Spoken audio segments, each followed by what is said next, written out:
There you are, Grandfather. Susan, shh.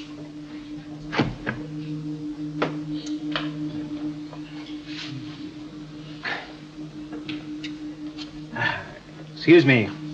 What are you doing here? We're looking for a girl. We? Well, good evening. What do you want? One of our pupils, Susan Foreman, came into this yard. Really? In here? Are you sure? Yes, we saw her from across the street. One of their pupils, not the police then. I beg your pardon? Why were you spying on her? Who are you? We heard a young girl's voice call out to you. Your hearing must be very acute. I didn't hear anything. It came from in here. You imagined it. I certainly did not imagine it. Young man, is it reasonable to suppose that anybody would be inside a cupboard like that? Would it therefore be unreasonable to ask you to let us have a look inside? I wonder why I've never seen that before. Now, isn't that strange? Pretty damp and dirty. Won't you help us? We're two of her teachers from the Coal Hill School. We saw her come in and we haven't seen her leave. Naturally, we're worried. Have to be clean. Oh, I'm afraid it's none of my business. I suggest you leave here. Not until we're satisfied that Susan isn't here. And, frankly, I don't understand your attitude. Oh, yours leaves a lot to be desired. Will you open the door? There's nothing in there. Then what are you afraid to show us? Afraid? Oh, go away. I think we'd better go and fetch a policeman. Very well. And you're coming with us. Oh, am I? I don't think so, young man. No, I don't think so. We can't force him. But we can't leave him here. Doesn't it seem obvious to you he's got her locked up in there? Look at it. There's no door handle.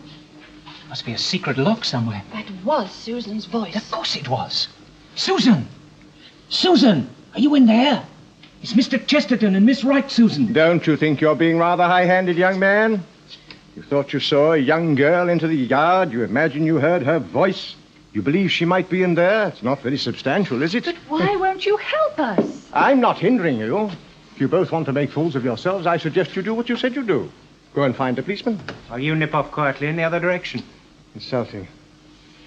There's only one way in and out of this yard. I should be here when you get back. I want to see your faces when you try to explain away your behavior to a policeman.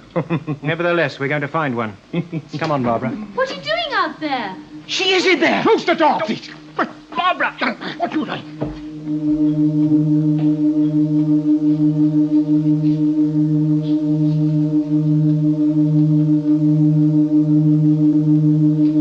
Close the door, Susan.